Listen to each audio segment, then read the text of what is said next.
go. Yeah. What's up, everybody? Yeah, I know.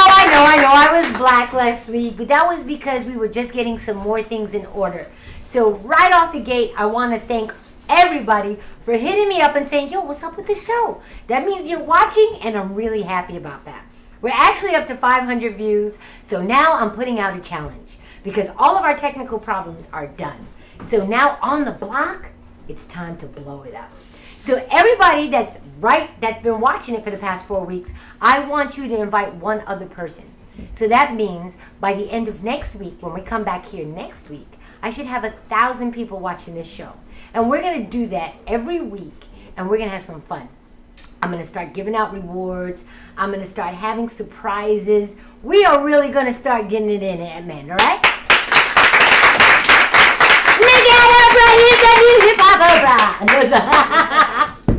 Now, everybody knows on the block, it's always the hottest spot. We're always bringing the newest talent. And this next artist that I have coming on, he's not performing this time. We're going to bring him back for that because he performs with a live band and he's absolutely amazing. But he's in the building and his name is Darian. And he is somebody that's been doing his grind for a little bit of time, but now he's doing festivals. So everybody, let's hear for Darian. Good. What's up, love? How are you? Welcome to On the Block. So now, I mean, sheesh, you've done Black Planet in 2010 at the Summer Stage. You've done 106th and Park. You've done NBC. Talk about what's happening with Darian right now. Definitely. Well, we did Soul Beach in Aruba. That was incredible, and that was actually through Black Planet, as you said. That's my favorite island. Absolutely. Oh. Yeah, we were out there. We were doing it big time. That is the land of happy people. Absolutely. We got to open for, it was like Mary J. Blige, Raheem DeVaughn. It was an incredible experience, got to meet all these artists. And just recently we came off the Capitol Jazz Cruise. And I can't even begin to tell you all the artists that were on there, but just a mega star lineup of just all the greatest talent. I mean, I was just so honored and just I got an opportunity to build with them on a one-on-one. Yeah, I mean, I'm still a fan. I'm a fan, so that's where it is. Now that's the interesting thing that I talk to a lot of artists that are coming up the ranks. And it's like this weird juxtaposition that they have. Like, they realize that they've arrived because they're with all the stars that they're with. But at the same time, they're being looked upon as a star, but you don't necessarily feel it, do you? Well, I mean, you feel something a little different. I mean, the cruise was definitely something. I mean, when we were in Aruba, same thing. The stages are different. The stakes are higher. I mean, it's just a much larger venue. I mean, all my indie artists know sometimes you're in the New York area or whatever area you're in, and the stages are kind of you got to deal with certain things. Yeah. When you're out in these situations, I mean, these are set up for these massive bands, so there are I mean, you get to hear yourself at a different level. So I think at moments like that, I'm definitely aware of the situation. You know what I mean? I always love to ask artists such as yourself, because you've been doing this for at least a good 10 years, correct? In different ways, because yes. I mean, I started off as a choreographer.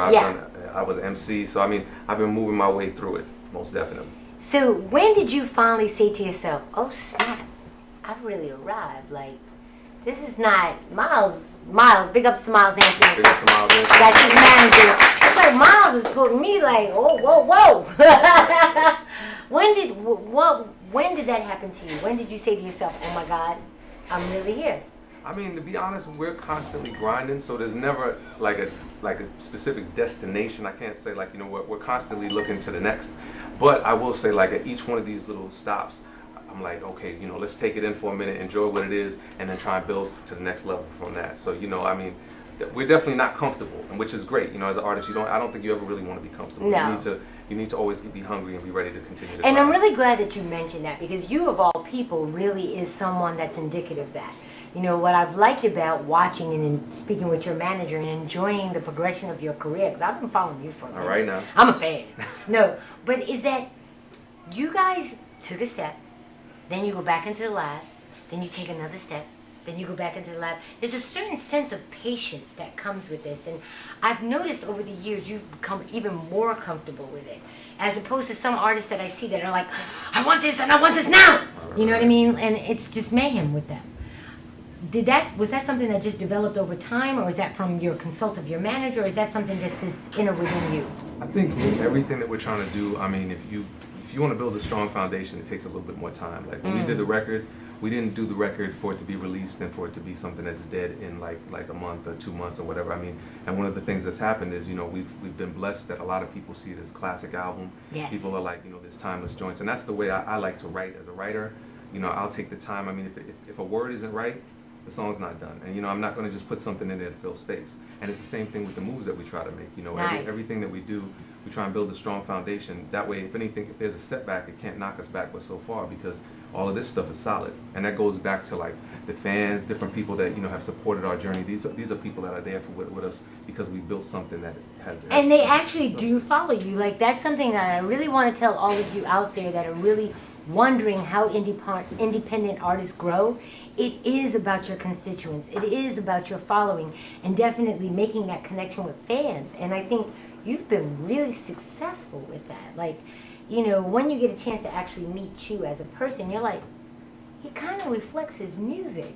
Is that intentional? Absolutely. I mean, my whole thing, you know, is honest music. You know, even when we do Righteous Music Media, you know, it's just about being honest. I mean, I could probably write a short story about all kinds of crazy stuff, but I mean, the story that's going to touch you probably the most is the stuff that comes direct from me, you know.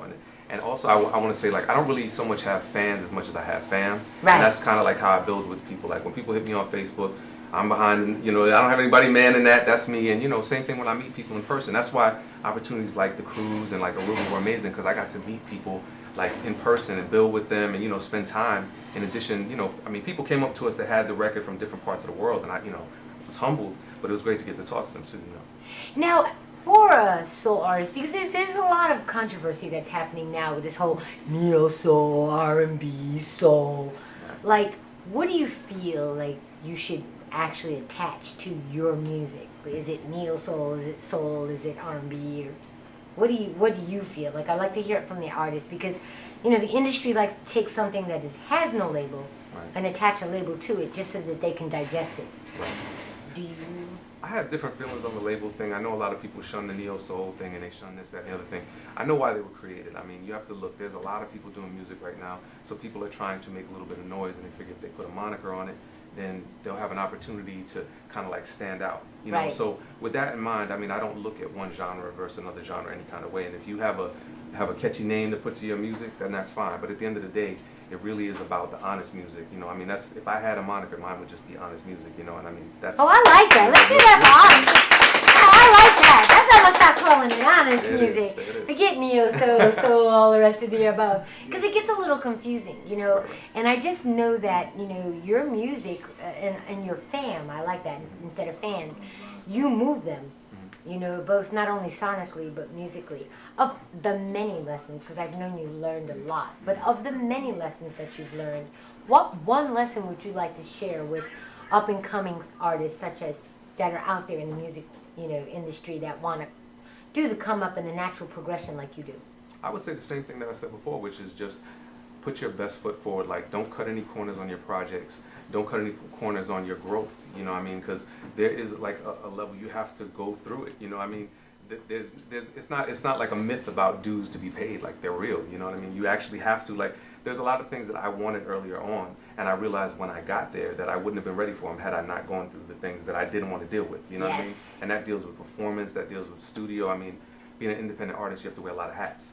And in wearing those hats, you learn a lot about the business. So that when you get into a bigger situation and you see somebody mismanaging something that you're doing, whether it's any part of your art, you can say, look, I already did part of that. So I know that what you're doing right there is not correct, for me at least. Right, exactly. So, you know, it's just about take the journey. Like, literally go through all the steps of the journey. Don't try and take the shortcuts, because they'll start to come later on. The shortcuts will come because once you get to a certain level, things just start to spring. And that's kind of like what's happening. It's my mans in them. That's you get to the my mans in them. Exactly. It's like, oh, I know my man. My man's gonna hook you up, and, you know, next thing you know, you're flying somewhere, someplace that you never even thought you was, just because it was his people's. Absolutely. I love the people connection. You know what I'm saying? If you got some people, holla. Absolutely. So now, where is there a website or a Facebook or? Absolutely. Of course, like everybody else, we got 1,000 websites. Yes, exactly. Run them all down. Exactly. You can check us out at www.thisisdarian.com, and that has all the links on the side. Our company website is righteousmusicmedia.com. You can check me out on Facebook, and that's facebook.com/DarianOnline. let me think, Twitter, Darian Online. I'm trying to get my Twitter game up, folks. Yes. So pardon me. Same I'm here. working on it. That's a whole nother beast. Twitter's a whole other thing. Oh The my social media God. thing is, I'm in the lab right now working on my new project. So I try right now, again, anybody that's out there, I'm definitely, I still got mad love for y'all, but I'm just trying to like work it out in the studio right now.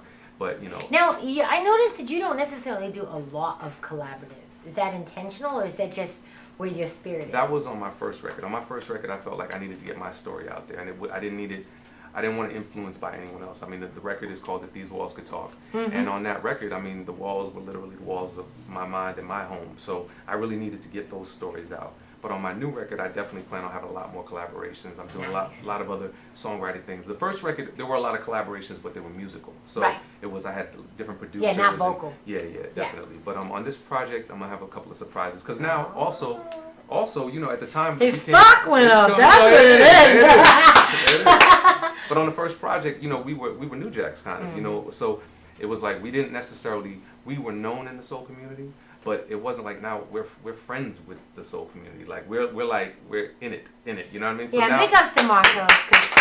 Soul Rhythm and Soul Radio. Absolutely. That's how I got hip to your stuff. Right. Really, honest to God. Right. So What's up? nice. Well, there it is. It's all about Darian. You guys that are at home right now are going to watch one of his performances and hear a little bit of his music. But on the way out for our live audience, could you just give them a little something of the new single? Of the new single? Yes. Okay. Well, I'll give you a piece of something off the other record. Okay. You are the light that is shining down on me, sent from above by design. You are the one that is seen every morning, so fortunate that you're mine.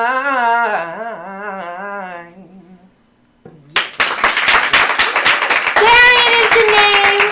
His game is definitely A+. He's on the block with us. Make sure you cop that album. It's definitely worth your money. We'll be right back.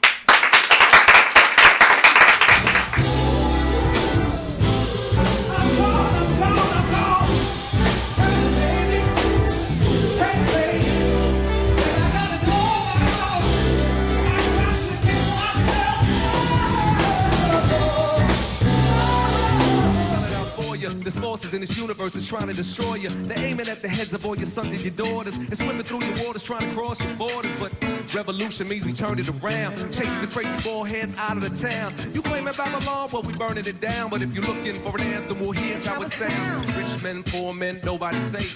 Christians, Mormons, all of your faiths. This is warring, no one escapes. But when you see the stop sign, start pumping your brakes. You don't need to add to the situation. With all these amateurs out here procreating. And artists glamorize with their music making. Records to really make you want to change the station, right? Yeah. You should watch what these artists say. Cause a whole lot of pass for art today. So pardon me if I start my day. But saying things they ain't got the heart to say. Revolution. Change the system. To change the future. You gotta love. Revolution. Change the system.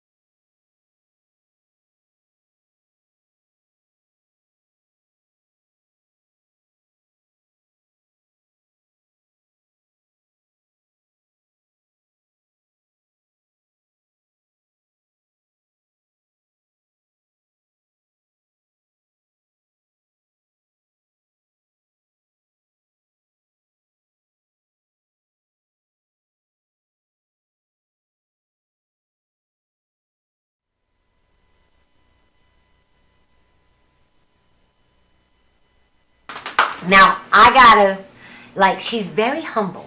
My girlfriend, my friend, my ace coon boo. But she's very humble, but this woman does it all. I met Dedra when I was first coming into the music industry. And you were just the most welcoming, fabulous person I ever met.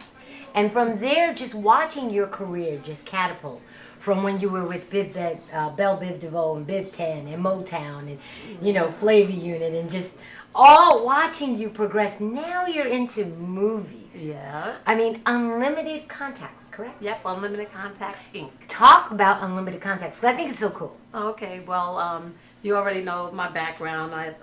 Actually, this is my 27th year.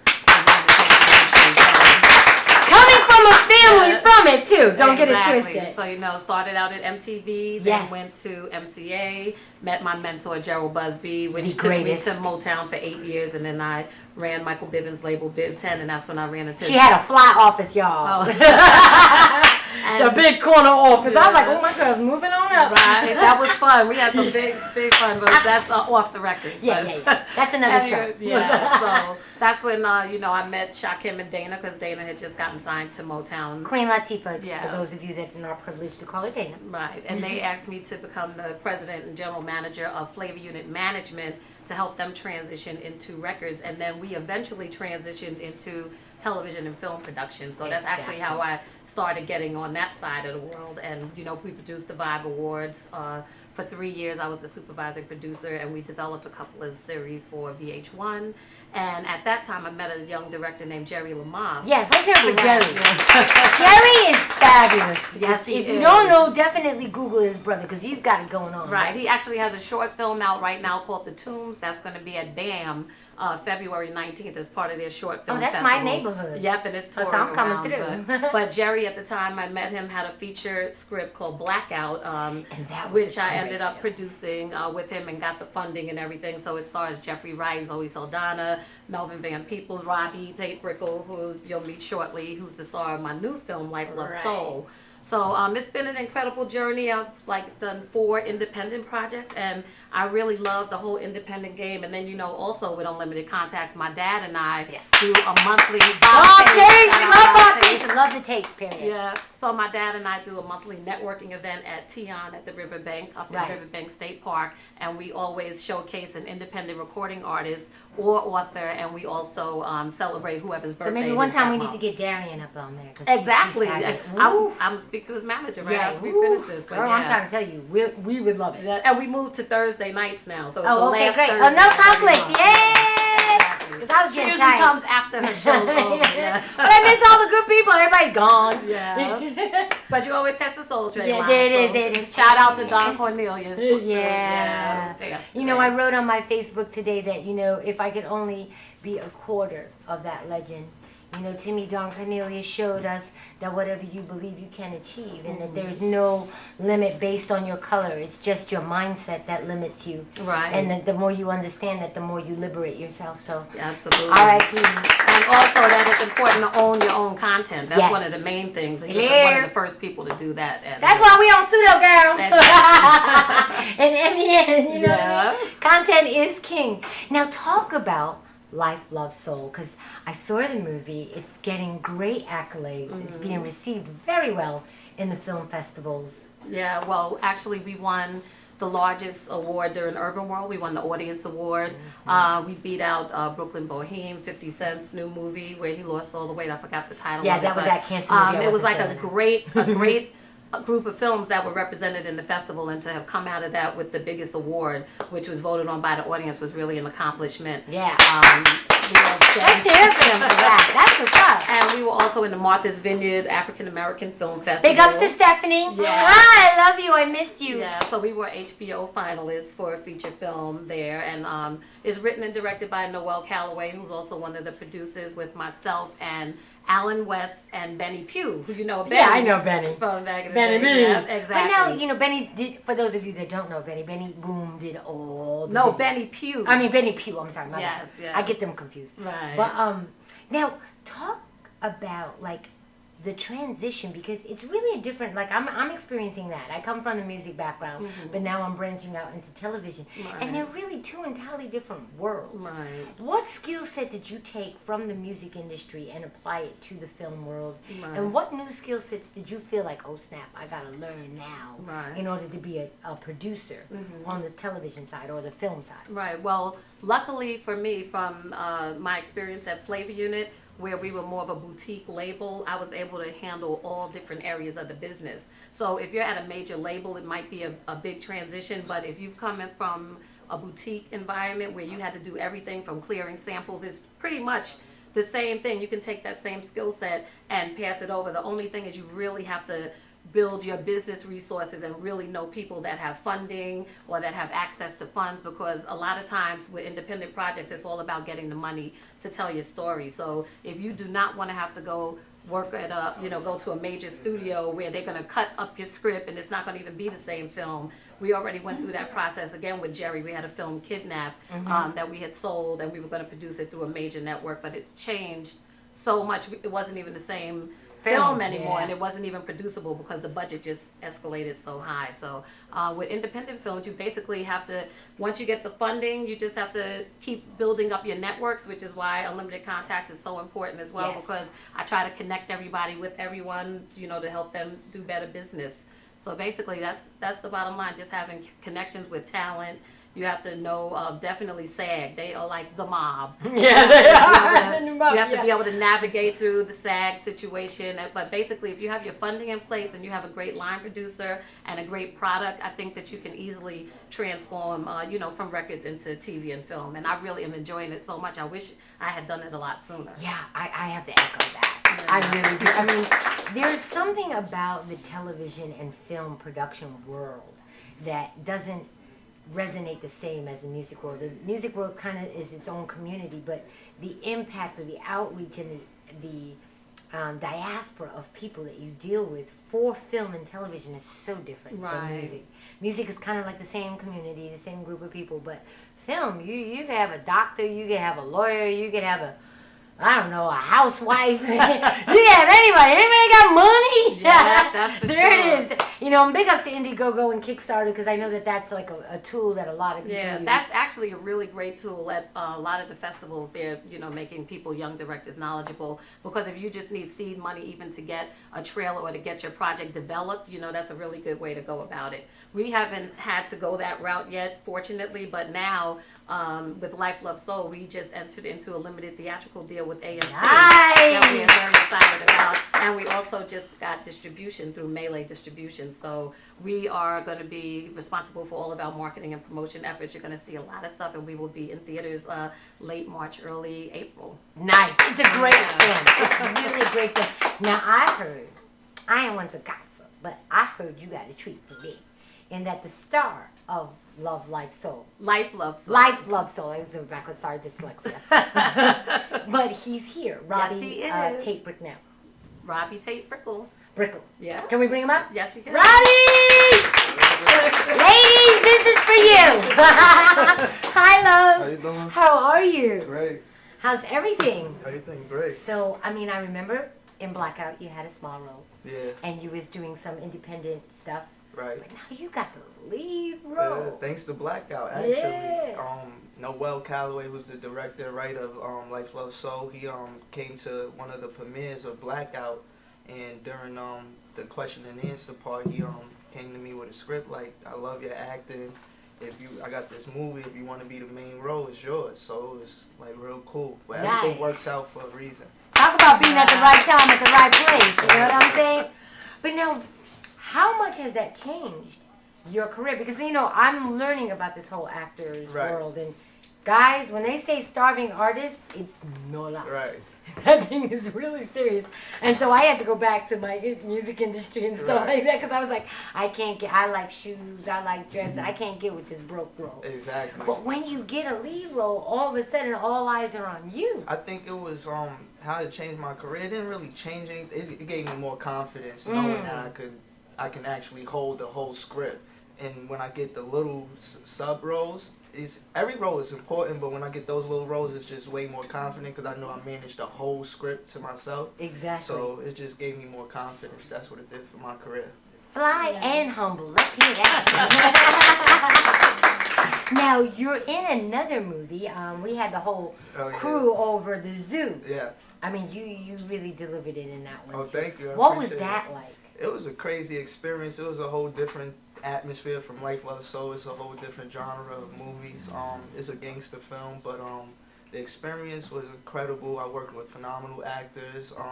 Jermaine Hopkins being one of them, still from Juice. Yeah, and so, Lean like, on Me. that resurrecting his career and everything, and it was just an excellent experience. So now, what's next for you, Rob? Like acting is it never stops. It's just like the study of life. So just keep acting. Going on auditions. I have, like you said, I have Paying the Price coming out, Life, Love, Soul coming out, The Zoo coming out, Happy Birthday's coming out. So it's like, aren't you shooting a movie in March? Yeah. I'm shooting another movie. I just got casted for a movie, Steps. Nice. And he's on the block, y'all. So when you start seeing his face like Mekhi Phifer and all the rest of them, he was here first. So like you said, exactly. So a lot of the projects I've done is like, I know it's finished, but it didn't get out to the world yet. So we just waiting for all of them to And you know, drop. that's the most interesting part so, about being an actor. For those of you that don't know, sometimes we do things a year ago. Yeah. You know what I mean? And then all of a sudden, it comes out and everybody's all new on it, and you're like, I did that last year. Right. And it's like that hurry up and wait. Exactly. Especially with Life, Love, Soul. That was a long process. It was actually over 3 years. Wow. And thank goodness Robbie stayed looking the same when we shaved off his facial hair, because he had gone to college, then graduated from college before the movie even came out. So. And also, Life, Love, Soul stars Chad Coleman and Jamie Hector from The Wire. Yes. Tammy Roman from Basketball Wives plays his mom. My son actually plays his younger brother. Yep. Valerie Simpson from Ashford and Simpsons making her acting debut as the principal of the high school. And it's an incredible cast. Yeah, and it's Very a credible proud of it. movie. I mean, Egypt. kudos to Egypt you guys. from Yeah, I know. Egypt's first acting role. She did her thing. She's home. Did with she have her a new baby? Yes, What she had? What she baby had? girl. Oh, Egypt, I love you. Many years of happiness with your little baby bundle. Yeah, So now, Robbie, I do this with everybody because all you casting agents, all you directors, everybody, I'm telling you, this is the new, this is the next, because that's how we do on the block. So now it's time for you to give them your contact information. Okay. I don't really do a lot of the Twitter and everything, but I am on Facebook, Robbie Tate Brickle. You can find me on Facebook. And spell it for my illiterate. ROBBIETATEBRICKLE at Facebook. And I'm on also my email address, rtatebrickle@yahoo.com. Well, there it is. We've got more for you, so you don't want to go anywhere. You want to keep it right here. And you're going to show the And you're trailer, going to right? see the trailer right now, so don't go anywhere. And you know what? Maybe what I'm going to introduce to the producer right now is for those that were in the audience right now, maybe we'll get invited when March, when it goes to the studio. Right? Absolutely. Yeah! You know what I'm saying? That's how we work here on the block. We'll be right back. Don't go anywhere. We'll be right back. Firm handshake. Good eye contact. That's real good. What's going on, son? My mother taught me that.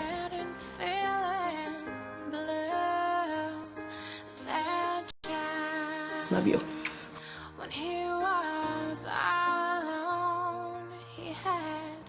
And I want to see straight A's, not one B. Don't I always?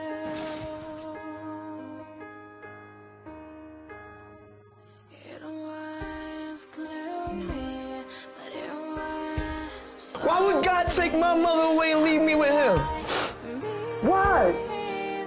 Every time I look at your little ass, all I see is my life going down the drain. You think I want to be here? You think I want you here?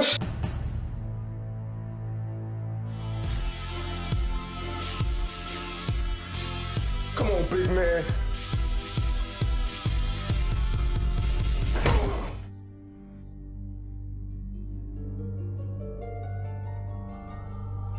Roosevelt.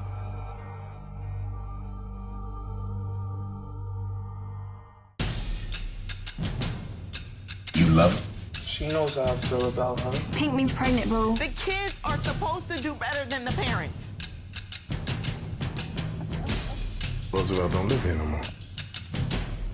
She's not gone. She's here. Do the thing she wanted you to do. And that's how you keep her with you.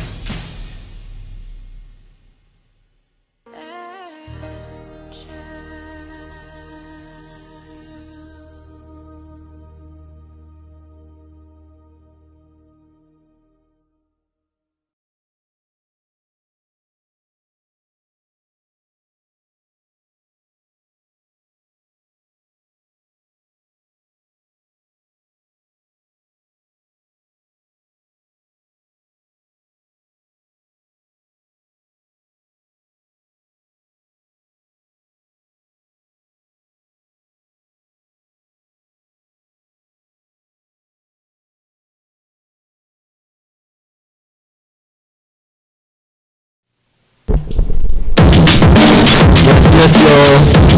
Back on the block, DJ Void here.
I'll give peace out.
Just checking out that footage, you know, that's my DJ Void. Let's hear it for DJ Void.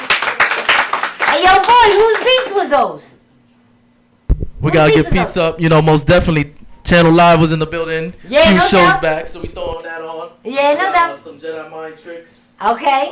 Throwing some of the old school beats, just mixing it up a little bit for y'all. That's what's up. That's what's up. Now, for all you producers out there that's got some music that you want to be heard, come to the block, man. Hit me up on the Block TV show at gmail.com. That's just that simple. DJ Void will get it. We'll put it and we'll put it up. We'll give you love, and that's how we're doing it. Because if you're not breaking music, then what are you doing? You know what I'm saying? You making music, and I'm challenging media to break music. That's what it is. Early. You feel me? Yeah. I'm tired of the cookie cutting A&R. Get rid of it. If I have one record, I don't need 10 more like it. I got that. You know what I'm saying? I want something different. Assorted flavors. Yeah. Can we hear for assorted flavors? That's what I'm talking about. I mean, this is a world of independent music anyway. So, you heard? I'm gonna be one of the vehicles that breaks it. Now, Everybody, what time is it? Do you know what time it is? It's air it out. What time is it? Air it out. That's what I'm talking about. Air it out. For those of you that don't know, on the block, people just air stuff out. Air it out could be something that's new, something that's hot, something they're sick and tired of, or something that they just got to talk about. Well, I got a little bit of both of all this week. First of all, the thing I'm sick of, people, I got a question. Why during rush hour on the train, everybody got to have a mean mug? Why? That's the time of the train where everybody's packed. That's the time where I need you to be the nicest, not the meanest. I hate traveling during rush hour. I will do anything to avoid it because I'm sick and tired of the mean mugs. And you give it back, you don't even, you know the funny part about it is you don't even realize what you're doing because you're just giving back what's given to you. You know what I'm saying? So like I'm on the train and I'm standing and this mother comes with this little girl. Now I'm sitting down. I get up, the baby sit down, and I get a mean mug from the lady sitting next to me because I got up. And then I get another mean mug from the lady because I'm trying to stand up to make room for the baby to sit down. And she's like, and I'm like, you know what? It's a good thing I'm a Christian. Because the old me would have been like, I'm saying though, it's a baby.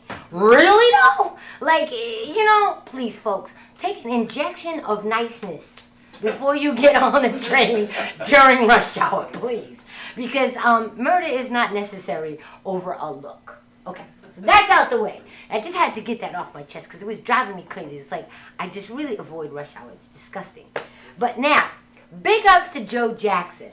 I had the honor of being able to be invited this past weekend to Las Vegas to the Fashion Show Mall for the launch of JRP Jackson perfumes. And I'm telling you, the man is 80-something years old, and he walks faster than a jackrabbit. We couldn't keep up with him. That's how much he moves around. So big ups to Mr. Jackson. I love you. You are the most amazing person. You created the ultimate star to me, which was Michael Jackson, and the ultimate legacy, which is the Jackson 5 family.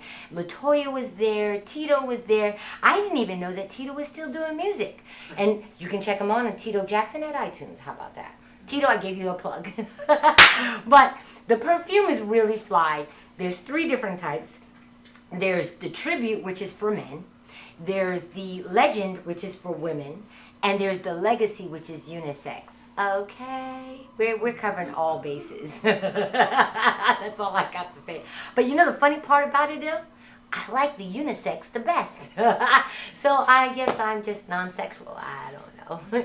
But now, for the last thing I want to say is I'm really excited. I want to air out how excited I am that all of my True School MCs are coming back to the game. I think it is just so exhilarating.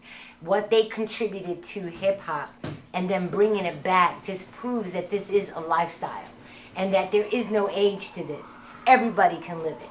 I've seen a 60-year-old, 70-year-old on the train with the earphones bumping MOP. When I saw that, I was done. So, I mean, big ups to JB's because they're coming back February 7th at SOB's. Big ups to the whole concert that's happening with Redman and everybody on the 23rd. I'm just excited, over the top. So outside of breaking artists, y'all, we're going to bring back the artists. And we're going to put hip-hop right where it needs to be. Back on top. You feel me? Because it's been straying and going in a lot of different ways, and she needs to come back to the essence. And I think independent music is what's bringing it back. Are you feeling me? I really think that, you know, the stakes are going up because, you know, the avenues, and we're going to talk about that later because one of my boys came through today, and he's got his own independent label, but he's an icon in this business. He's had hands on so many careers. So that's it for my little pedestal for this evening. You know what I'm saying? I just had to get a couple of things off my chest. So we're going to go to the next video, and we'll be right back with your host of the most and on the block. We'll be right back. Don't go anywhere.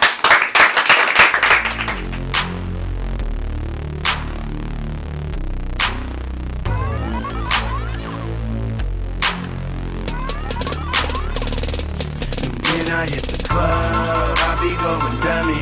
Niggas hating hard on the doors, if it's money. They bring me bottle Henny, pop this champagne, but I be off that cranberry vodka thing. Cranberry vodka, cranberry vodka, cranberry vodka, mixed with champagne. Sipping cranberry vodka, cranberry vodka, cranberry vodka, mixed with champagne. Yeah, I be going hella hard for a billboard award, trying to get this paper up. Niggas on my dick and such. Tell these people chilly, man, I'm just gonna get the kush. I'll be right back, damn. Tell that girl to kill the look. I'm just on my grizzy, chasing all this money. I need to fall back. Bottle service, bring me something. It's cranberry vodka, cranberry and champagne, cranberry everything. Drive this baby insane. Club can't stand me. Once I'm off the bottle, get loose like the white boy. Jersey shirt, my motto. I'm gone. All I see is some sparklers, bringing more cranberry champagne right here. Club, I be going dummy. Niggas hating hard on the lost if it's funny.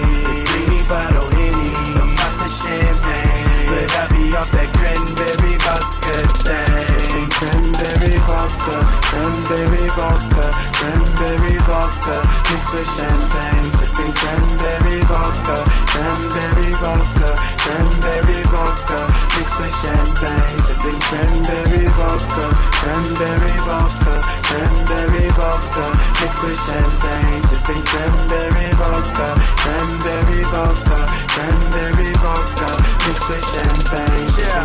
And baby, I go hard, but you tripping on these stars. Keep fucking with your boy, I'ma sit you down on Mars. I'm talking so big, cause you living so large. I'm looking at the city while my nigga with the car. We pull up to the club, bitches always jocking them. They say, yellow, what you sipping? Cranberry vodka, man. Ain't no substitution, just get me. Oh, that's what's up. Hey, well, look, though, this nigga been talking way too much. About time I shut him up. You know what? Fuck him. I got something for him. Alright, man. You don't like me? Well, I don't like you.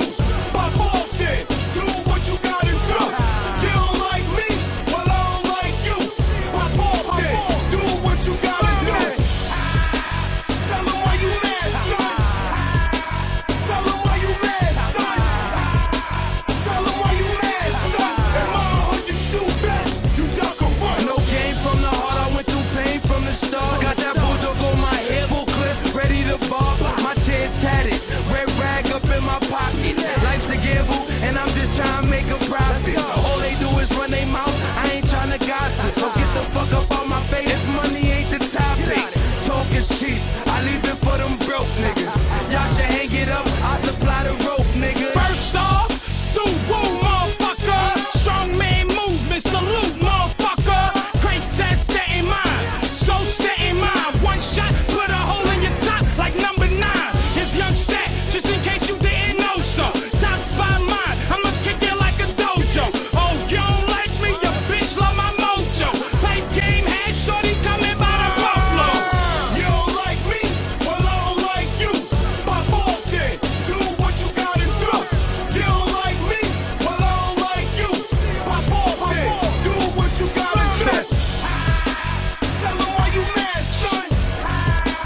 Tell them why you mad, son. Tell them why you mad, son. Am I on your shoe back? You duck or run. I ain't mad, nigga, I'm indifferent. AK sharpshooter, clap you from a distance. Bloody queens, nigga, with a rapid trigger finger. Gorillas up in that jungle, approaching, they'll kill you. I'm in that G-Ride, speeding in that red lane. I get real live with this dead aim. Go against the 5, nigga, the best now. Photographer like Goon, they specialize in headshots. I tell you why he bad. He used to front too much. War stories, how Colombians used to front him stuff. Till I ran in his crib, he ain't had nothing. Fake tunes from the magazine, he straight stunting. You don't like me, I don't like you. Dump my bullets in some inks, give you tattoos. Had the cops think you're sleeping on the red carpet. Till they see your eyes, you're gone somewhere in orbit. You don't like me? Well, I don't like you. Pop off then, do what you gotta do. You don't like me? Well, I don't like you. Pop off then, do what you gotta do. Tell them why you mad, son. Tell them why you mad, son. Tell them why you mad, son. Am I on your shoe back? You duck or run.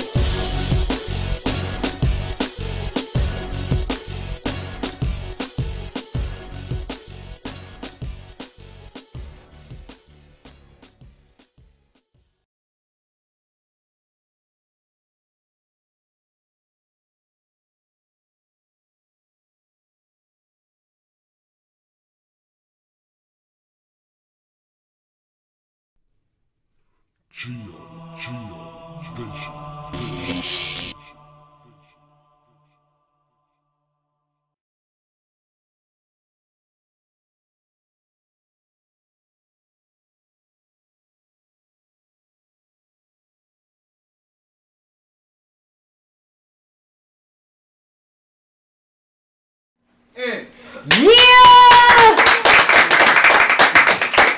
You guys are still here? I love it.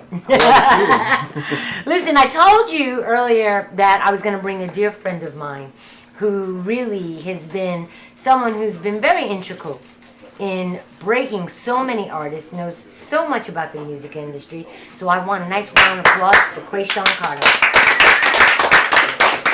Quay! Oh my God! For those that don't know, just give a little short discography of the amazing artists that you've been involved with. I mean, you came up the ranks like this. Yeah, I mean, I've been involved with a lot, man. Jeez, do we have enough time? Yes, we do. Okay, well, you know, I started out in this business as a rap artist, signed to Epic. Exactly. And, you know, my manager, Darian Chandler, shout out to Darian, who,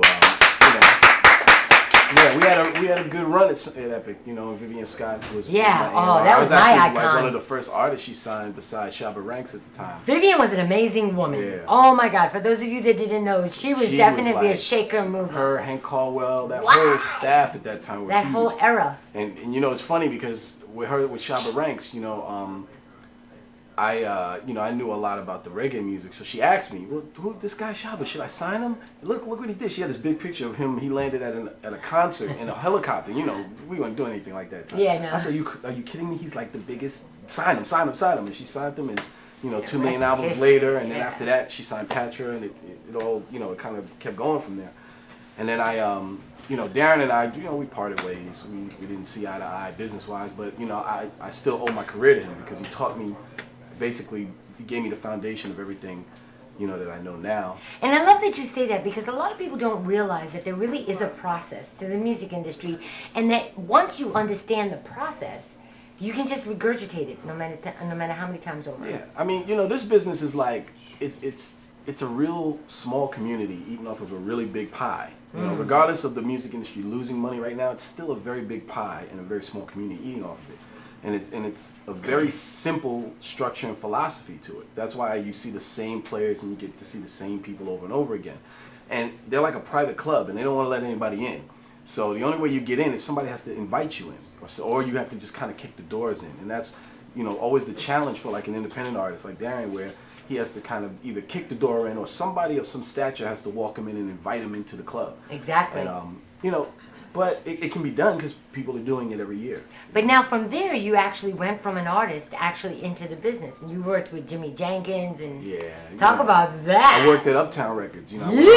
History. And I worked under Jimmy Jenkins and Jimmy Maynard, and then you know from Uptown to Tommy Boy. You know, Tommy Boy. I did consulting work for BMG that nobody knew I did either because I wasn't on the payroll per se, but I was a consultant to Dennis Kelman and Strauss Zelnick. Wow. Who at the time Strauss Zelnick was the CEO of the entire Bergsman Music Group, and Dennis Kelman was president of Legal and Business Affairs, and I was instrumental in Dennis's decision to do the deal for Pendulum Records. Nice. You know, big ups. You know, because Pendulum did Digital Planets. Yeah. I mean, why can't I think of his name right now? Why can't I think of his name? Ruben Rodriguez. Yeah. Love you, Ruben. You know, he's doing a lot of gospel music now. Man, Ruben was one of the best. Ruben's doing a damn thing. After Jimmy Jenkins, because really, Urban Promotions was pioneered by Jimmy Jenkins. Yeah, absolutely. Like, before Uptown Records, nobody did promotions remotely like how we did it. We pioneered everything. And then after that, Ruben was like the next big guy as far as promoters were concerned. So, absolutely. You know, when that Pendulum deal got done, I mean, he went ham on the Diggable Planets thing, and that turned into, no one thought that was going to sell records, and that cool went like 3 times platinum. It was a big project for him. Huge project. And you know, what was really interesting about Ruben and what he did at Pendulum is he understood what an imprint was before it really became vogue, you know what I mean? Yeah. So he knew how to push it to the point where the majors would take it up from there. He knew where that dividing line was. You know, I think that what he really understood, even outside of an imprint is he just understood an independent record company. Yeah, Because he imprints, did. they don't even really exist. It's like a glorified artist deal. Big ups to Charles and Dennis and Yeah. Ilyasa. I mean, I was part of that family. I was part of the Pendulum family, and I loved it. More than that, you were at Ariston. You know, running with Clive, man. Shout out to Clive Davis. Yes. Man. This guy's like An 99 icon. years old and he's An still icon. running things over at RCA. You know? My favorite memory of Clive Davis was when, you know, that whole mess of Arista happened, and they took him out, and the next year, not even 2 years later, like 6 months later, he kicked Arista's ass. They could give him a label deal. With Alicia Keys, they're like, bang! Right out the gate. I mean, it was just really, Mario, I mean, everybody that he signed, he's just a musical icon. He really understands music and what sells. Yeah, and I think that's missing today. Yeah. Like, I don't think a lot of the A&R reps, today really have that depth of understanding. I mean, when I started in this business to be an A&R, you had to work your way up as an intern, you had to work for somebody, and you had to show that you were a part of, hands-on, a part of successful projects in order to even get considered for a national director of A&R job, where, because then it had a value. It actually meant something. And today, I mean, it's my man's in him. I can just hire my boy. And yeah, he's my man's in director him. of A&R, and it's like, he doesn't know a damn thing about music. And I sit in meetings sometimes and I talk to guys, and it's like, man, like, what are you doing? But now, I want to ask you that very same question. What are you doing now? Because I know that you're doing so much, and, there's a lot that, before we get to that, because I really want to show that in this business, it really is a process. And that, cream always rises to the top. When you have knowledge of the business, you can always research. You know what I mean? Absolutely. It's really just that fundamentally simple. And people sit there and try to figure out the rocket science to it. And it's really just your net worth connected to your net worth. Yeah, this business is, I'd say, 90% contacts and 10% talent. Yeah. That's real. But ironically enough, the consumer really controls the industry. This is something that most people just outside of the industry really don't understand. They think that the record companies manipulate music, and they do to a degree.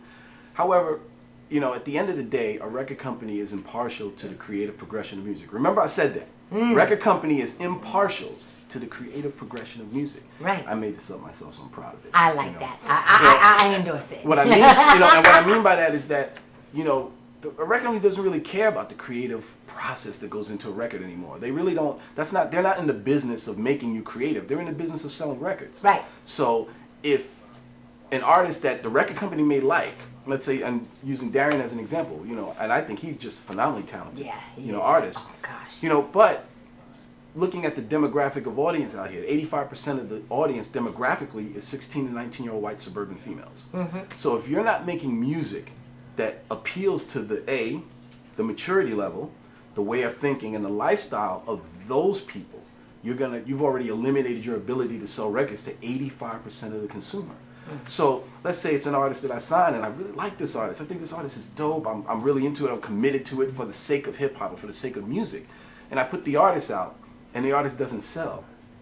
Okay, we got a problem, because at the end of the day, I still got bills to pay. I still have to run the company. I have to answer, to EMI, and I have to answer to, my peers and my constituents, my employees, everybody. So, record companies, they have to put aside what they think or what they feel, and they have to just address the number issue, because at the end of the day, people lie, opinions lie. Very Sometimes true. music can lie, but the numbers don't lie. No, but you know what I've also learned in that whole process as a marketer is that presentation is everything.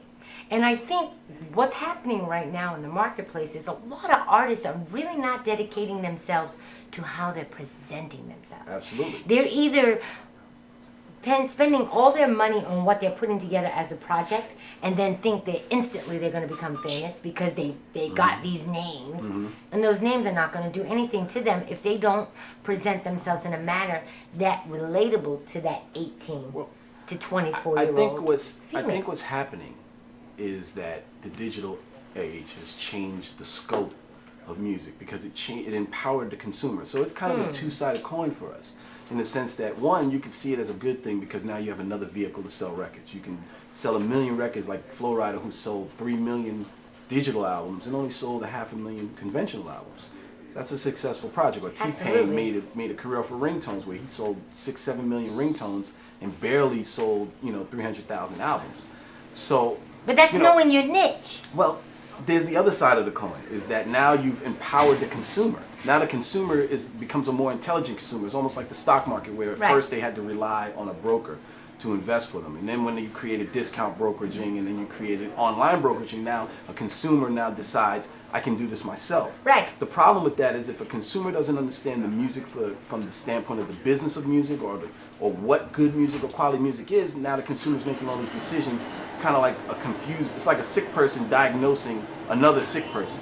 Like you go to the hospital and you're sick and you lay in the bed, and instead of waiting for the doctor to diagnose you, you turn to the person in the bed next to you and let them diagnose your illness. Well, it's interesting that you say that, because I just read a marketing study that was very interesting on the quality of music and how it's degraded over the years, in that because people have home studios now instead of the masters and all of this, the consumer doesn't really assess, that's a 24-hour, 24-bit, They just know what they like. Right. And so they're willing to sacrifice a little bit, and the same thing with the YouTube. They're willing to sacrifice a little bit of what the imagery looks like, like the little grainy. They don't really care about that because they're really concerned about what you're delivering. And it's really interesting to look at that as far as how it affects excellent artists like them. I think what it is that today, the consumer is attracted to things different than when we started in the business. Like when we started in the business, the visual component wasn't as important. So it was all about the music. It was. And it was all about the hype. Yeah, and there was no digital music. So you had to go into a studio. We had these big 2-inch reels and we had to record, but that sound was live and it was pure, because it was purely analog. When you became digital, now you computerize the sound and it degrades the integrity of the instrument and of the sound itself. But what happens though is now, as an artist, to get a consumer to believe in you, because there's all these different, this is the other side of the coin, because there's all these different ways a consumer can buy music or get music, whether it's free or steal it or, however they can do it, or go to YouTube and all these other outlets and just get it for free because somebody buys the album and puts it up. Right. Well, now you've got a challenge that you've got to now get the consumer to believe in you enough to want to spend money on your product. And that's where the visualization and the conceptualization of what you are comes into play. So now, as an artist, you have to, know your consumer. That's the first thing. You have to know who your consumer is. Who are you trying to sell records to? Right. Once you identify that consumer, then you have to create music for that consumer. Sure. And then C, you have to now conceptualize and visualize that sound. So it all has to harmonize. It all has to paint one clear picture. So if you stumble on a hit record, you might sell some records with the hit record, but you're going to come and go because there's nothing else for the consumer to believe in to make them want to spend money above and beyond the one record. So plan your destiny. Plan your destiny, please, and invest in everything. Don't just make good music. Be who you say you are. Don't say, don't come up and present yourself in a suit and tie and then make rhymes about being murder, death, kill, super thug rapper.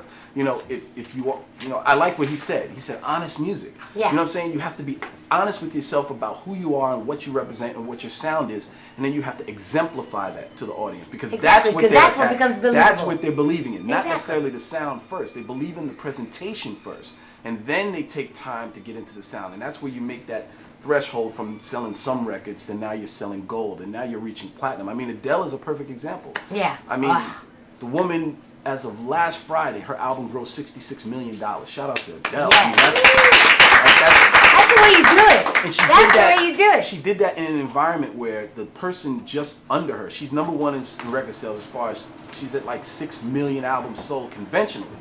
The closest person to her is Katy Perry at 2 million. You gotta love what I'm saying? I love Katy Perry. So the thing is, how did she do that?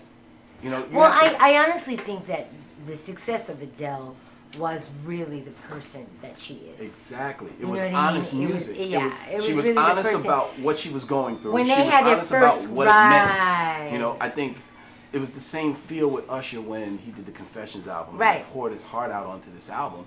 People really gravitated to it quickly because they identified with his pain. Exactly. And that was the same thing with Adele. She wrote this album about her husband leaving her for a prettier or whatever kind of woman, and instead of taking a angry woman approach, she took the approach of, look, go be life. you, be happy. But I'm gonna find somebody better anyway. Right, Made a whole exactly. album about it.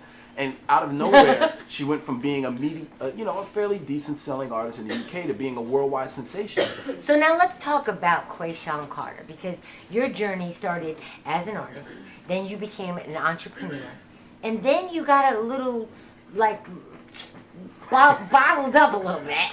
You know what I mean? In the industry, I took you a can vacation. do that. Yeah, just a minor Took a vacation. vacation, yeah. I mean, I don't know if you want to talk about that a little about bit. it. So, It's a whole. It's part of my story. Exactly, You know? and I think that a lot of people don't understand what type of dedication it takes to really be a successful entrepreneur in the music industry, and sometimes how it can take you different places. So talk about that.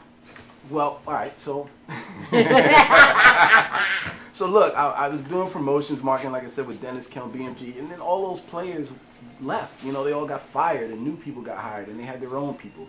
And at that point, the last big thing that I had done was, you know, quietly kept. I took Lauryn Hill into going solo. Right. It was a big move for me Yeah, that because, was a huge move. you know, the Fugees, you know, when we were working that project, doing the program, I was part of that whole promotions team. You know, we told Rough House that Killing Me Softly was the record. No one believed us. Rough House didn't want to hear it. They wanted to go with Outlaws. Yeah, They Joe thought and that them was- all got Yeah, it. they thought it was Outlaws was the record. Shout out to They Kurt just didn't Woodley. get it, yeah. Kurt was there, Love and he Kurt. was like, you know, I believe you, but no one else did. And Kurt was a good hip-hop guy because he Yeah. came from Columbia, and he had signed Cypress Hill and a number of other projects there. Well, what happened was, you know, they were still trying to go with Outlaws, and we were like, you know what? Forget this, man. We're going to put this record out ourselves. And we took it to Funkmaster Flex. And when Flex played It's called that a record- week! Listen. Shout out to Funk Flex is the guy that can make anybody's career. He put that boom. Once that bomb goes off, you're out of here. That's why he charges so much.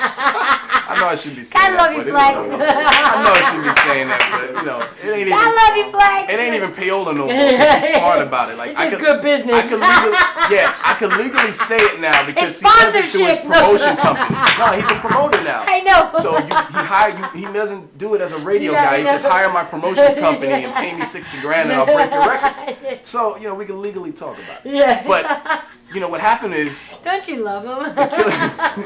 the Killing Me Softly video, that's why it was such a low budget video, because it was a rush project. They didn't expect the record to do anything. Right. And the Outlaws video had already been shot. So they had to put that to the side, and we took $25,000 and shot the Killing Me Softly video, you know. And then what happened is, obviously, we went from the bottom of that list of priority to the #1 on the list. And that's why when the next record became Ready or Not, and Ready or Not, the video budget was $1.2 million. Right. You know, and at that point, we sold 15 million albums. Yeah, it's crazy. And it was huge. And then, you know, we were young, though. We didn't even know any better. So when I told Lauren, man, she was kind of dissatisfied with how things were going and how she was being treated by Sony. I'm like, man, let's just go get a solo deal, man. Come on, let's do it. And she's like, you think I could do it? I'm like, are you kidding? It should be called Lauryn Hill and 2 extra dudes. No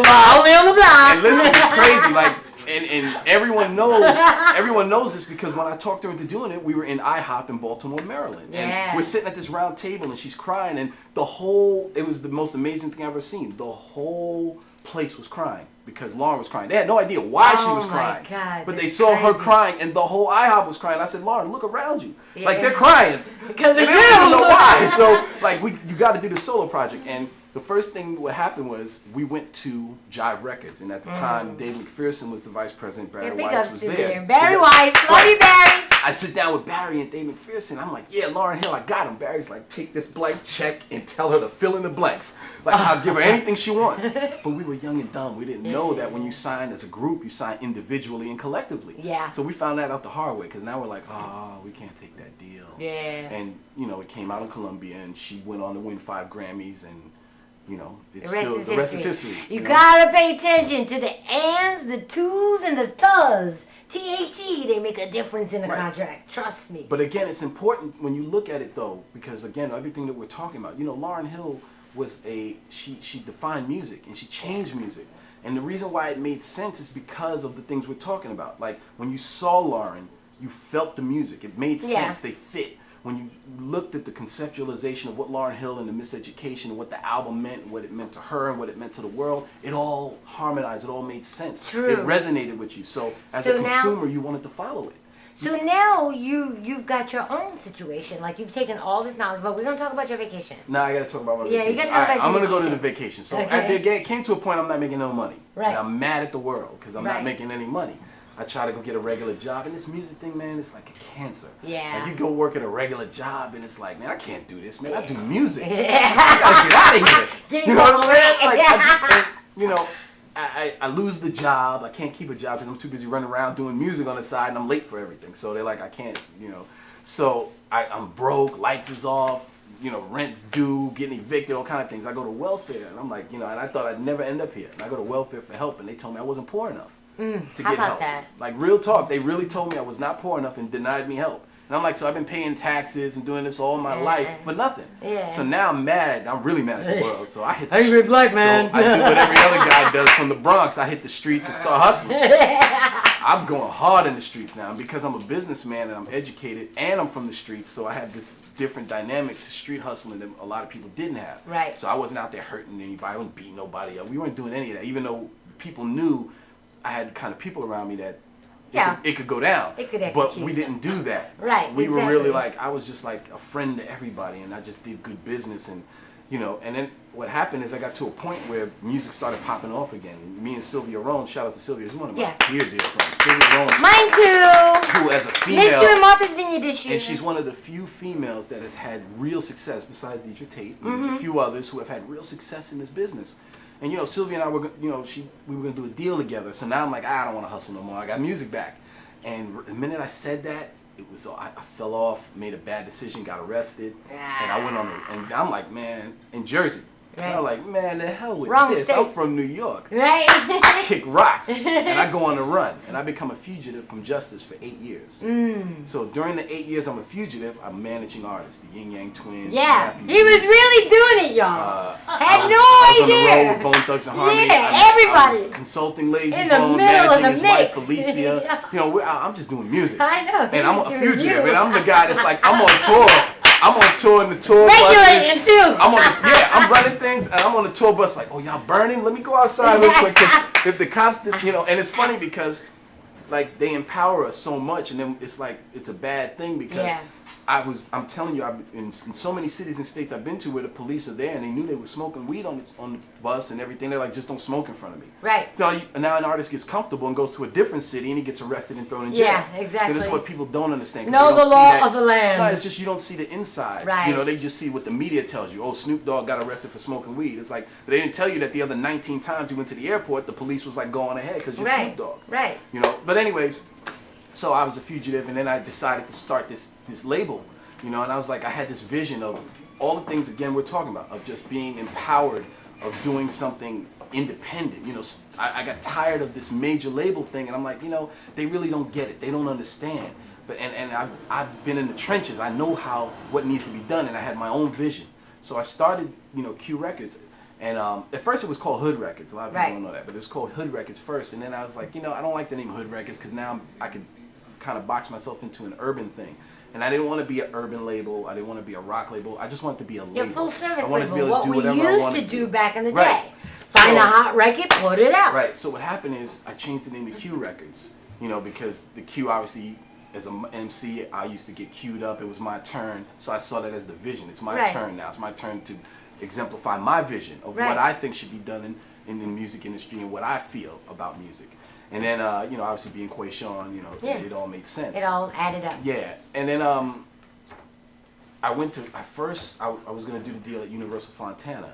And they were like, well, Quay, you need like $100,000. I was like, man, I ain't got Yeah, Fontana does matching deals. Yeah, and I'm like, Yeah. I ain't got no money. I'm on the run. Where am I get this money from? So, don't you love it? Yeah, you don't write this stuff. No, So what happens is now I shop around and I meet a guy I'm flying first class everywhere. I mean, I'm really all over the place. I do about 150,000 miles a year in the air.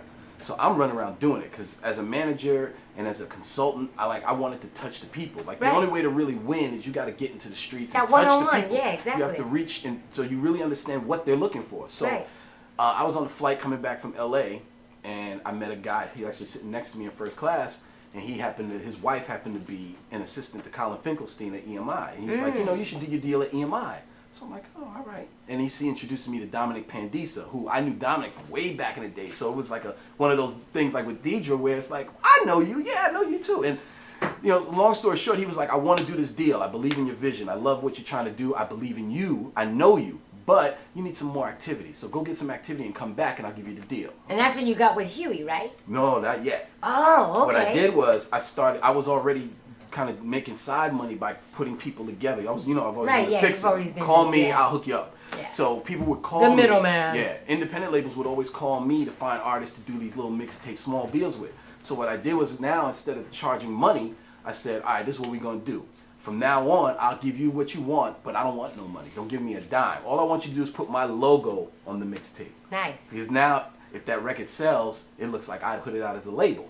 Right. You know what I'm saying? So I put out a little Flip project. We did a Beanie Siegel project, a Freeway project. The Freeway one never actually came out. There was a whole mess with it. Yeah. But the point is, the activity still registered as far as the industry was concerned. So I went back to Dominic. He's like, okay, got what I need. Sent me over to LA to meet with Jesse Flores. We did the deal. And then that's when Huey came into the picture. Huey at the time, I was going to sign Freeway, and I was going to sign Q Parker from 112. Mm-hmm. You know, with Q and Freeway. And big ups to Q and Freeway. Listen, Q Parker like my little brother. Yeah. Freeway the same thing, you know, but at the time, they were still in that mentality of, you know, big money up front kind of thing. And, you know, the kind of money that me and EMI offered them wasn't what they were looking for. So, you know, they asked me what, you know, Freeway was like, what should we do? I was like, take the other deal. I mean, I ain't gonna hold you back, but I'm not gonna give you more money either. So now you still have Q Records. Yeah, so this is what happened. So now I do the deal with EMI, I get the Huey project ready, and I had this epiphany. I think I'm gonna turn myself in. Oh. Because me, it's not time for me to be running anymore. No, because you know I'm saying to myself, the treadmill is getting worn. Now I'm starting to really, it's like things like this. It's starting to happen, and I start doing lectures. I'm speaking, and I'm like, you know what? Eventually they're gonna see me, right? And it would be much worse on me if they just see me running around doing music, and they're like, okay, he's slapping the justice system in the face, rather than me just let me just turn myself in and just face you know justice. What I gotta do, right? So I walked into. Actually, it was September 9th of 2010. It was a Tuesday. That Thursday I was supposed to get on a plane and fly to LA for the VMAs. Instead, I walked into the 47th precinct in the Bronx and turned myself in. Mm. And let's give it to him though. You know, there's a lot to be said, and the reason why I wanted you to tell that story is because a lot of people get in certain situations and then they don't face the truth, but you realize that by facing it, and it's going to eventually liberate yourself. Yeah, I'm liberated now, and I'm on parole right now, but I'm almost done. No, seriously. No, really, I want to clap for that. Let me tell you something. He's free. Yeah, one thing's for sure is at this point I have my life back. Like, yes. When the whole 8 years I was on the run, I was still incarcerated, even though I wasn't behind prison walls, because I lived in fear almost. Right. And you know, and maybe fear isn't the word, because there's moments obviously I'm running around and I even think about it and I get comfortable. But you know, you still, every time a cop drives by, every time you see a police officer, you still got to always say to yourself, is my face up on a wall somewhere? You know, because I knew they wanted me. Right, you know, exactly. So, but what happened is I turned myself in. I went to the boat in Hunts Point, from there to Rikers Island, and I was extradited to New Jersey. I got sentenced to 4 years in state prison for the original crime and 3 years in state prison for the bail jumping. But because I had been doing all these great things for those 8 years, they ran a concurrent, so I was currently serving a 4-year sentence. So I got sent to Southern State Correctional Facility in Delmont, New Jersey, and I was there until May 2nd of 2011 when I got released from prison into a parole program. Nice. And it's an intensive parole program, but it's a short parole program, so I'll be done in September. Nice. So we're going to throw a party for him. Oh, we're going to. Listen. Look, let me tell you, from January 1st, 2010 to September 9th, when I turned myself in, I had already put 65,000 miles in the air. Wow. So I fly, I get on planes and go. So imagine I'm going hard as soon as I get out of this. The first thing I'm gonna do is get on a plane and go to Miami, go to South Beach, jump into the ocean, See, he and knows give what thanks. to do. I'm gonna pray and You give know what to thanks do. to God for me being free. There it is. And you know, I'm gonna be happy about all the success that we're having now, because that's where we come to now. Exactly. So, shout out to EMI though. Yes. Let me tell you something. a lot of times when people get in the situation I was in where they get incarcerated, because we had dropped the Huey Project at the time, which was an album called Redemption.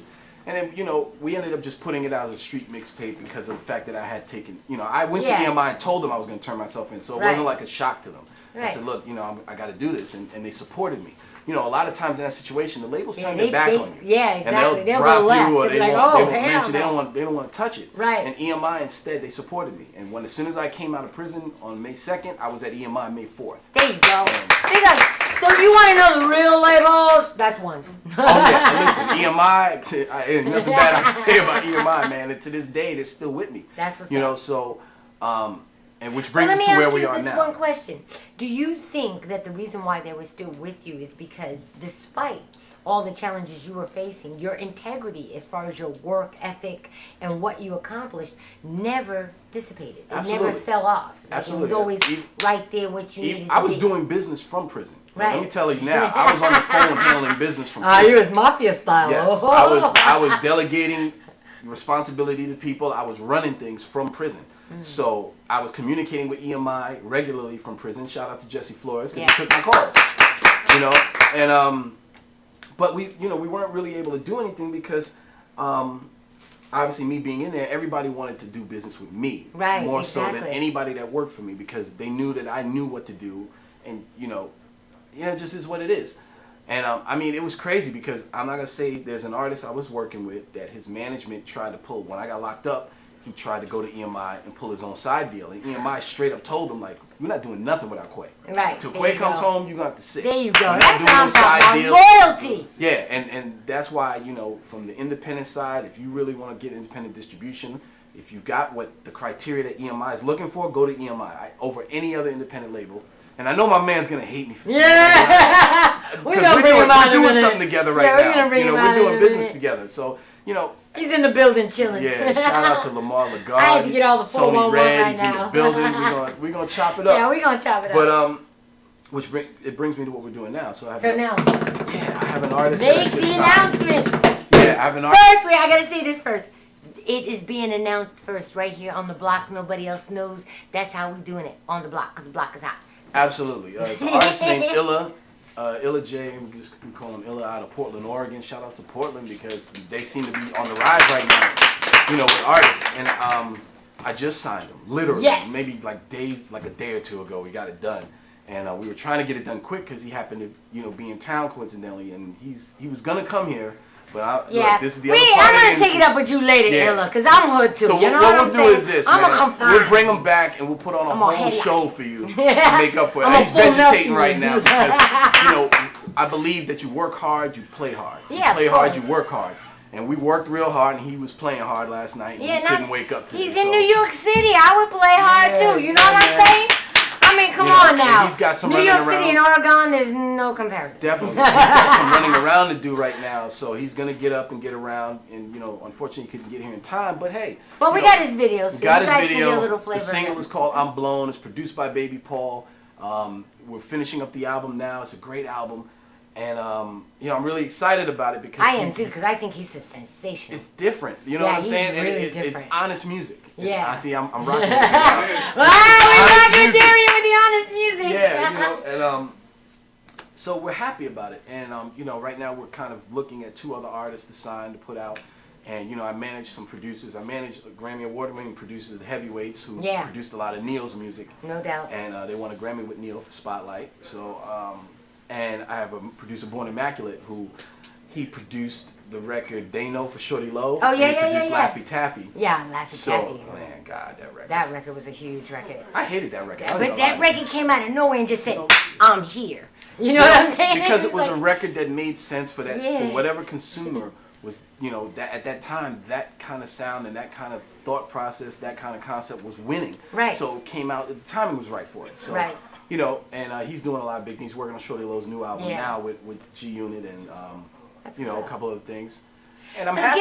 Give him a Facebook, a MySpace, a Q Records. Oh yeah, www.qrecordsglobal.com. Spell QUERECORDS global.com. Twitter. I gotta say my Twitter game's suspect too. Right. But I'm on it right now though. I'm on it. I promise you I'm on it. Do you know? For those of you that don't know, there's a thing called Twitterum. You have to be careful. Even with your direct messages, they will put your direct messages on blast. I have a couple of celebrity friends, and I hit one up, and the next thing I Google my name, it's like Ameliaismore and blah, blah, blah, having a conversation on Twitterum. I was like, wait a minute. And listen, you know what? I was glad I was good that day. Like a couple of my real good I be talking about folks. Now listen, a couple of real good friends of mine are Twitter maniacs, like Diddy's. He be on Russell. You know, and it's funny because I get on Twitter and I'm like, I'm back. I'm on it hard now. And I get all these tweet messages like, it's about time, man. You know, like Sean Garrett, shout out to Sean Garrett. He hit me up and he was like, man, about time you got on your Twitter game, man. Like, you know, I know, I'm bad with Twitter too. I need to get on Nah, I'm on it hard right now. And then, you know, so it's Twitter at Quayshaun and Facebook. But spell Quayshaun though. Quayshaun. Yeah. And Facebook.com/Quayshaun. And you know, that one's tough because I got 5,000 friends and they won't let me. Yeah, I'm in the same position. And gotta get a fan page. I have a fan page, Q Records, but everyone still goes to the Quayshaun because they want to hear what I gotta say. You know, so every day I make it my business every day because I'm giving thanks for the blessings I've had. You know, very few people can go through what I went through and come back to this business and pick right up where they left off. So every day I try to give an inspirational message, and every day I try to shed some wisdom and some light based on my experiences, my spirituality, and just music, you know, because, you know, no one's really teaching the music business. This is not a business you can learn in a book. I don't care how many books you read. You're never going to learn this business. The only way to learn it is to get in it and go in it. You have to get in it. I started as a temp. We all started. Real talk. Look, we My all girl started Dedra somewhere. told me about the temp program. I started as a temp. Yeah.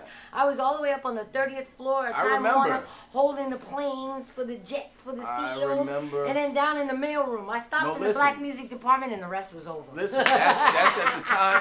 At that time, I was sneaking into Warner Brothers because back then Warner Brothers used to do these seminars for the employees only, where they would teach the business to them. That was your way, like any corporation, you learn other things so you can apply for the positions. That was Karen and us, yeah. And they would sneak me in. Look, they would sneak me in. And like, Quay, you want to go? I'm like, hell yeah, I want to go. I want to learn. And he would sneak me in, and I would sit in those seminars, man. And I did that for 2 years. Yeah, that was during Black History Month. Wow, you brought me back. Yeah, this is my 24th year in the music industry. Yeah, I love it. You know, and we getting up there now. Hey, man, look, man, this is a dirty, nasty, grimy, slimy business. But if you love music, it's where you belong. Exactly. I like to tell everybody, this industry, it picks you. You don't pick it. Yeah, once you get a taste of it and understand what it is, and it talks to your soul, that's it. There is no other alternative. You know what's funny? Just have to get in where you fit in. You know what's funny? Like, and no offense to people that do get high, but I don't even have a desire to get high because music gets me high. Yeah, just being in this business, I'm so high on music life. On some real stuff, though, can I just tell you, I remember one time in X's studio when I was with Rough Rider, there was 5 of us in the studio, and he made Slip and Fall and Can't Get Up, okay? And we went to the concert, and the concert was 50,000 people.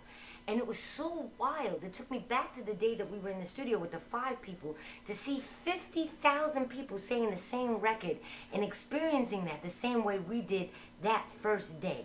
That's when I finally realized the power of music and why I was in it. Because I'm like, we can move nations, man. Yeah, that energy that you feel from that crowd, you can't, it's euphoric. You can't ever, and what's crazy is the first time, it's never as good as the first time. You know, no matter how large your audience gets, it's never as good as that first moment. And that's why, and you keep chasing that dragon. It's like heroin. It's like a fix. Yeah. I need my hip-hop fix. And you can't live without this music. No. You know, and I'm not even talking about like all the stuff that goes on with the groupies and all. I don't care about none of that. It's that aura, that feeling of that sense making of something out of nothing. Yes. That making something out of nothing, and then also just that connection, that energy, because music is an energy, life is an energy, the connection between the audience and you is an energy, and when you feel that energy, you never want to let it go because it makes your whole soul feel good. It invigorates you. Exactly. And, you know, the people that understand that are the people that stay in this business and do well in this business, regardless of what they say and regardless of what they do.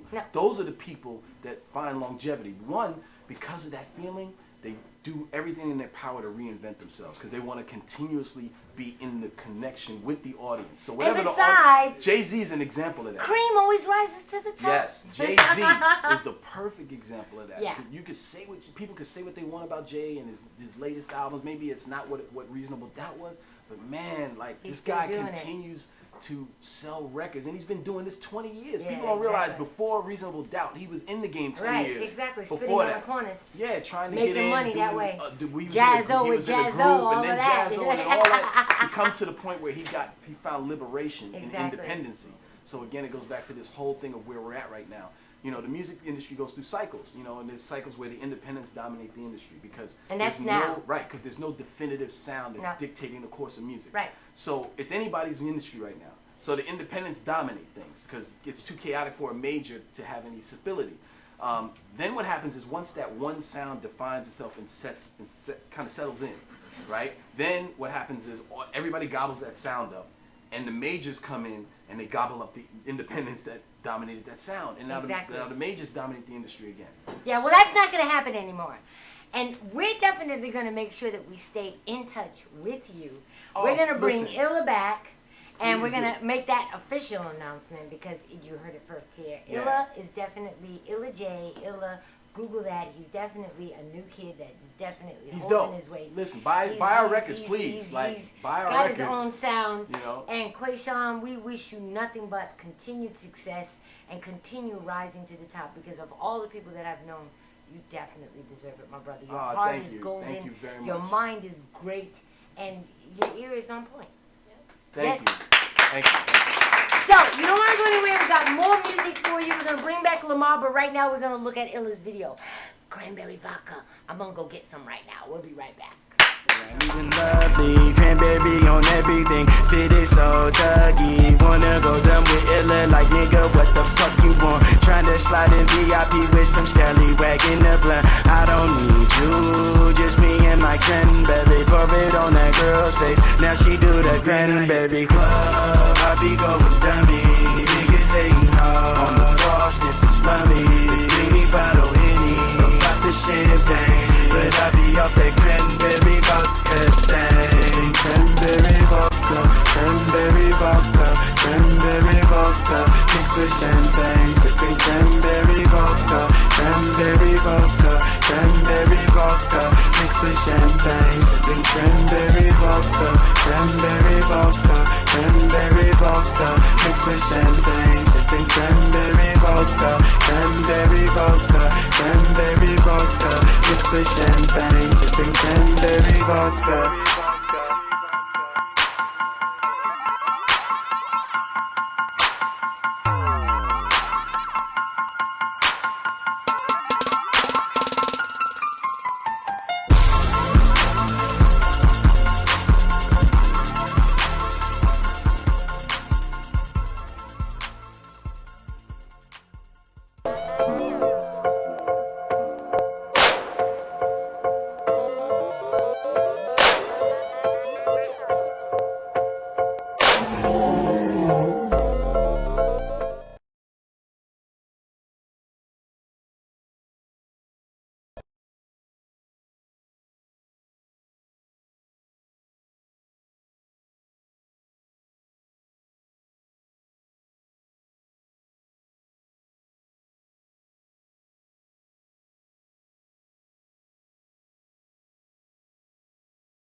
I'm about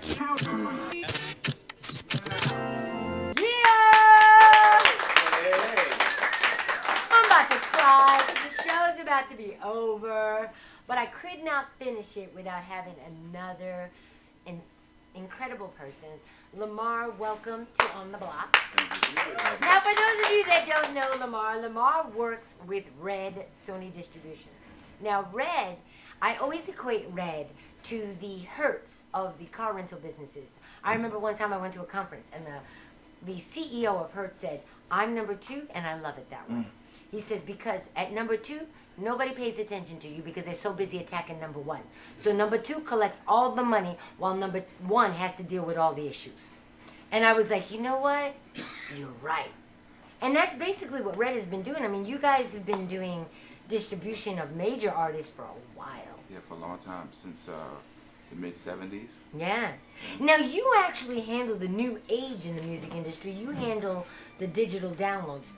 Correct. Yeah, speak a little. What I do is I manage my team actually puts the music physically on iTunes and Amazon and Rhapsody and eMusic and all of the online aggregators. You know, and it's so interesting because off camera we talked about how like this is like the new hustle for independent artists, and independent artists really have to be mindful of the business aspect of these quote-unquote digital deals. Because I mean, there's one self-serve one called TuneCore, and I had one time thought it was great, but after you evaluate, there's nothing that you can quantify. Like it's hard for you to get your analytics. It's difficult for you to talk to somebody. You don't really know, exactly where everything is that they're posting up your record. Whereas you, when you're dealing that same distribution deal with Red, I can just call up Lamar and be like, "What's hook?" Right. We're more of the white glove service of distribution as opposed to TuneCore, where it's all manual and you don't have anyone that you can talk to. At the same time, with Red, you also have the ability for placement. So iTunes placement. If you ever go on the iTunes page and you see they have these different blocks of music. You might have a long block of hip hop, a long block of rock, a long block of country. We pitch to iTunes to get our acts in those blocks. Nice. So if you go to TuneCore, you don't have that same ability unless you happen to know somebody at iTunes and you can call them and go, you know what, I want to get my song on here. But even still, if there's no buzz generated around your music, that's highly unlikely. Chances are you're not getting it. I mean, it really is smarter to go with the boutiques. I honestly think at this point, as a marketing manager and somebody that does business strategies for independent artists, at first I thought that was one-stop shopping because the way they pitched it, you could go here and you'd be here and you'd be here and you'd be here, but it makes sense the back door of it is difficult. It makes sense for well-established artists. Yeah. If Prince decided he wanted to sell his music on TuneCore, it would make sense because he doesn't have to sell who he is. Right. People know who he is. You just kind of put that out there, let people know it's there, and they're gonna buy it. But for everybody else, you want that white glove service. You want the hand-holding. So here's my question to you: the criteria for a Red distribution to look at an independent label, what makes them say, yeah, okay, let's take the risk on this one? Is there any specific formula? There's no specific formula, but I can tell you that the music at times can be the least deciding factor. What a lot of people don't realize, it's so easy to develop your own label these days. I mean, you go and pay the fees to create an LLC or S Corp or whatever. $60. Yeah, boom, you have a label. But what Red is most interested in is structure, label structure. So you can have a label and you might have a project with a very well-known artist, but if you don't have the structure to promote, to market, to to do those things, then what do you really have? You know what I mean? So Red is interested in knowing if you have someone to do your publicity, you have someone to do your radio marketing, your promotion. You have to have a legitimate label structure. So they want to see the business aspect of it as opposed to the talent aspect of it. Absolutely. And on top of that, you should have already developed a buzz on your own. You know, in this day and age. Now, that's another thing. This thing is driving me crazy. Buzz. I mean, my company is called Buzz Builder, but we deal with numbers. But I hear everybody talk about you got to get a buzz. Now, is that buzz 5,000? Is that buzz 100,000? Is that buzz 500,000? Like, what is this quantifiable thing they call buzz? That's a great question. It's not necessarily in regard to the numbers, because I mean, for one, you have so many programs out there that you can manipulate the numbers, so the numbers aren't that real. You know what I mean? Anybody can do it. I mean, you know, I've seen people go on WorldStar with one video, and you know, in a day they got like 3 million views. You know, who's doing that? Nobody's doing that. You know, but what makes the buzz more credible is the word of mouth. Tastemakers. Right, tastemakers, absolutely, and credible sources. You know, like I've seen folks get excited because an unknown band was able to get a spread in the New York Times. You know, things of that nature. Because what that really means is that you have somehow, or someone that you're affiliated with, have somehow been able to develop a relationship to get that done. That's a go-getter mentality. If you can do that, then there's 10, 20 other publications you probably can get your hands on. And that's before you get the help of Red. So what they want to be able to see is that you can do these things before you come to us. Right. Now, we're just coming on, adding on to the hustle you already started. Right. So they're the oil to the gasoline to the machinery, but you've got to have the nuts, the screws, and the bolts to get it going. Right, absolutely. Okay, well, absolutely. Thank you for the answer to that question. Now, is there a Facebook, a MySpace, or for Red? For like people that want to just maybe holler at you and submit some stuff. Is there a protocol? That's another thing too. Like a protocol for submission. Some companies music. Only like lawyers. Other companies. Right. No, there's if you're looking for a distribution situation with Red, you can definitely reach out to me, Lamar Lagarde. You could Google my name and find everything you need on me. I also have my own imprint that's distributed under Red, which is Whatever Okay Entertainment, and you can pretty much find everything there. Whatever Okay Everything. So that's WHATEVA OK. Oh, I already know about Whatever. That's me. That's so funny. I love how small the world is. I So, never knew that was you. Yeah. Oh my God. Yeah, you've been doing your stuff. Yeah, we got some things. Yeah. You've been doing some kind of things. We got some things. Now, for those that really don't know, because we got to wrap it up, we got to go. But like, just talk about some of the excitement that's happening right now at Red, because Red is really starting to make the moves, as well as Whatever. Yes, indeed. Yeah, because you guys are doing your thing. Yes, indeed. Well, at Red, we just picked up Mobb Deep's label, which is Infamous Records. I'm so happy about that. Yeah, we just put out. I'm so happy about that. Yes, it's good to see them. Good to see P home. Yes. Good to see them doing what they do. I'm a Mobb Deep fan. Yeah, so am I. From when they first came out. So we have that. We have their label, and I want to make it clear. And I actually told Peter this a couple of days ago. Was like you got to let people know that you guys have a label now. Right. You're not just artists on someone else's label. The executives. You're Mobb Deep on Infamous Records. Yeah, you know. So that's pretty big. At Red, I'm looking to take the direction more towards without going backwards. You spoke earlier about bringing back some of the old school pioneers, and Red, for those that don't know, True School, no doubt. Red distributed Loud Records and Relativity Records. So at a point in hip hop, they ran. We had whatever Def Jam didn't. Yeah, you know? you were the #1 distributor as far as independent distributors. Absolutely. For a few years, not just one. Yeah. And you know, we've got tons of awards to show that. Yeah. That's exactly what we were. But at Red, we're going in the direction of trying to bring in some more of these urban acts. So we're talking to MOP right now. Nice. They have a really exciting. And Fame, those are my dudes right there. Guys. And Foxy, you know I love you. I'm a hide from you. Yeah, like Foxy don't play no games. You know I love you, Foxy. So there's a MOP. We're talking to Dan Green to bring over Static Selector series, mixtape series. Nice. Quite a few people. A lot of people I really don't want to. Yeah, you can't let the cat out the bag. And, you know, I just like bringing it on the block, you know.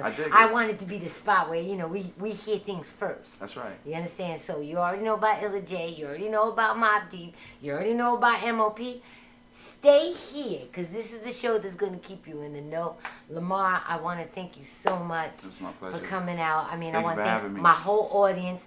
But more importantly, I got to thank my team right now. So to TMTV, love you guys, John, Seabatch, to my DJ Boyd, I love you.